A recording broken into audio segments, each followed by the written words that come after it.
சரித்திர பின்னணியில் நடக்கிற படங்கள் இப்போ சீசன் ஆரம்பிச்சிருக்குது. போக போக கொஞ்ச நாள் ஃபுல்லா அதே மாதிரி வரும். அப்படிதான் பாத்தீங்கன்னா பயங்கர எதிர்பார்ப்புகளோட கிட்டத்தட்ட 3 வருஷத்துக்கு மேல ரொம்ப கஷ்டப்பட்டு எடுத்த பாகுபலி படம் ரிலீஸ் ஆகி எப்படி இருக்குமோ எப்படி இருக்காதோன்னு எல்லாரும் யோசிச்சதும் உண்மைதான்.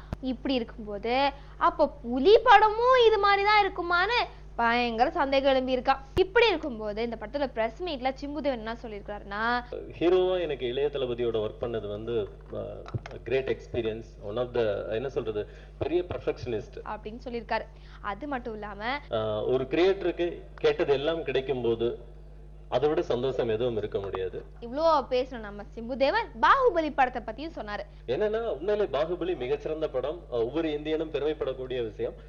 பட் அந்த கலர் இருக்குன்றதுக்காக எங்களுக்கு எந்த இதுவும் இல்லை. ஏன்னா எங்க கதைக்கு என்ன தேவையோ அதை நாங்க முழுமையா தெளிவா சரியா பண்ணிருக்கோம்.